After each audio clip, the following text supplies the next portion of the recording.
Em 4 de novembro, às 17 horas, Boca Juniors e Fluminense decidem a Copa Libertadores da América em jogo único que será disputado no Maracanã. O Boca buscará seu 7º título, enquanto o tricolor vai em busca do primeiro troféu do torneio. De um lado, estará em jogo a soberania da Argentina, o país que mais venceu a competição com 25 no total, e de outra brasileira, que está em segundo com 22 títulos, mas teve campeões nas últimas 4 edições consecutivas. Se você quer conferir mais conteúdos iguais a este, não esqueça de inscrever-se no canal e ativar as notificações. Assim você estará ajudando o Elencos a ser cada vez melhor. A edição de 2023 é a segunda final de Liberta do Flusão em sua história, sendo que a primeira aconteceu em 2008, quando foi superado pela LDU do Equador com o último jogo realizado no Maraca, diante de quase 80 mil torcedores e derrota nos pênaltis. Já os argentinos estão indo para a 12ª finalíssima na sua história, que se soma a 1963, 1977, 1978, 79, 2000, 2001, 2003, 2004, 2007, 2012 e 2018. O chinês foi vice-campeão em 5 oportunidades nas edições de 63, 79, 2004, 2012 e 2018. Na última vez, inclusive, foi para ninguém menos que seu arquirrival River Plate.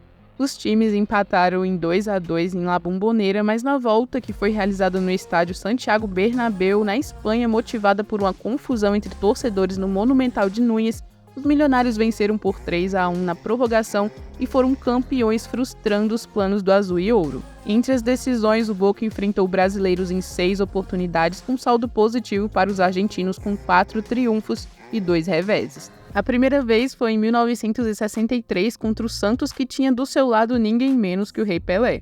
Na ocasião, os argentinos foram superados com 2 derrotas, uma de 3-2 no Maracanã e outra de 2-1 em La Bombonera.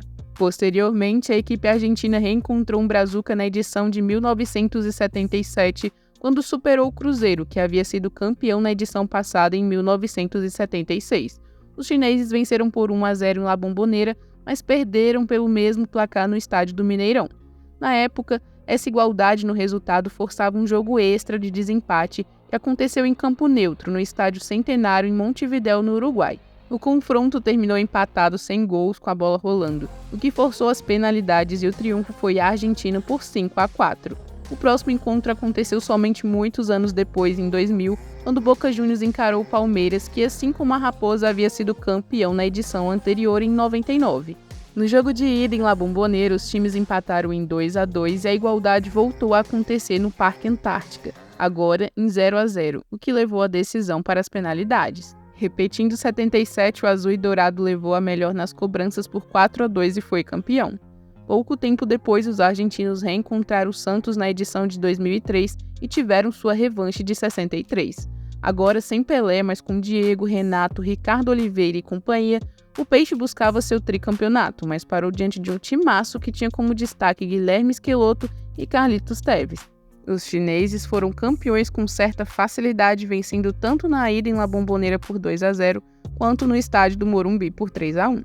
O penúltimo embate com brasileiros aconteceu 4 anos mais tarde, em 2007, quando o Boca Juniors, com o talento de Juan Román Riquelme, foi campeão em cima do Grêmio com 2 vitórias, uma por 3-0 na Bombonera e outra por 2-0 em pleno estádio olímpico. A última vez que o Boca teve um brasileiro pela frente em decisão da Libertadores foi em 2012. Na oportunidade, a equipe argentina encarou o Corinthians, que, assim como o Fluminense agora em 2023, buscava o seu título inédito do torneio. Os times empataram em 1-1 no jogo de ida em La Bombonera, mas o alvinegro mostrou superioridade jogando no estádio do Pacaembu, quando venceu por 2-0 e foi campeão daquela Libertadores. Contra o tricolor das Laranjeiras, será a 7ª vez que o Boca Juniors encara um clube brasileiro em decisão de Liberta. Uma decisão que nunca aconteceu antes, mas não é a primeira vez que os times se enfrentam pelo torneio. Ao longo da história, o embate aconteceu em 2 edições, em 2008 e 2012.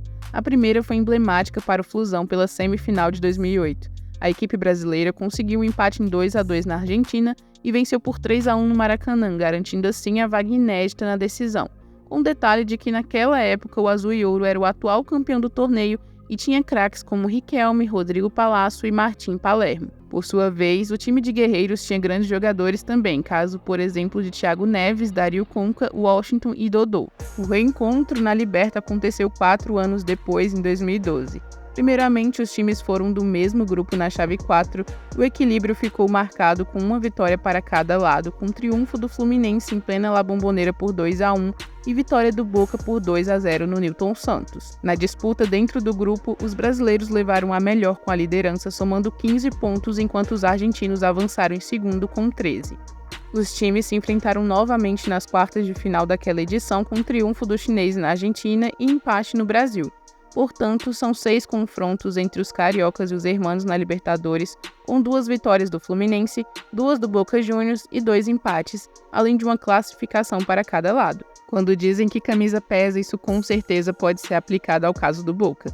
Sem ter nem de longe o mesmo elenco estrelado do começo dos anos 2000, por exemplo, embora tenha o craque uruguaio Edinson Cavani, a equipe argentina chegou à final sem vencer um único jogo sequer no mata-mata, um feito inédito na história do torneio, passando por todos os adversários nos pênaltis com a estrela do goleiro Sérgio Romero. Nas oitavas de final, o Azul e Ouro encarou o Nacional do Uruguai e passou com um empate sem gols no Parque Central e por 2-2 em La Bombonera, mas com triunfo por 4-2 nas penalidades.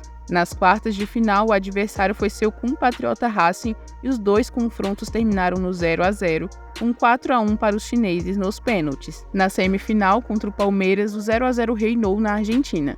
Os times voltaram a empatar no Allianz Parque, desta vez em 1-1, mas os hermanos levaram a melhor na marca da Cal por 4-2. Portanto, foram 6 jogos e 6 empates até a fase final, com 3 gols marcados e 3 sofridos. Curiosamente, o artilheiro do Boca na Liberta é o lateral direito Luiz Advíncula da seleção peruana, que em 2013 passou pelo futebol brasileiro vestindo a camisa da Ponte Preta. Na fase de grupos, o desempenho do chinês foi consideravelmente mais positivo.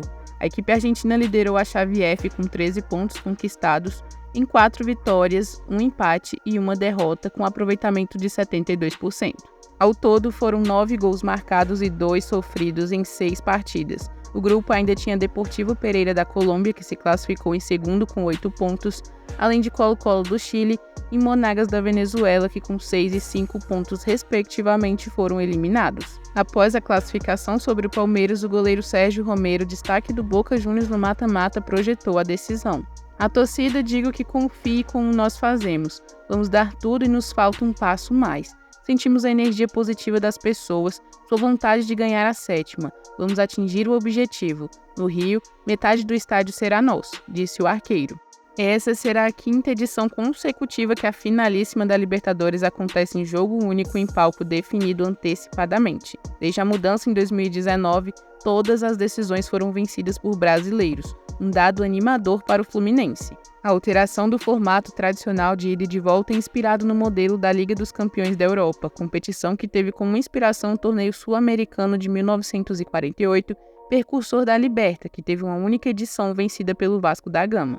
Já o Maraca, que será palco em 2023, recebeu a 2ª final de jogo único em 2020, quando Palmeiras e Santos se enfrentaram com o êxito do Verdão. Ao longo da história, o estádio lendário recebeu outras 3 decisões do torneio, casos de 1963 com Santos e Boca Juniors, em 1981 com Flamengo e Cobreloa do Chile e 2008 com Fluminense e LDU.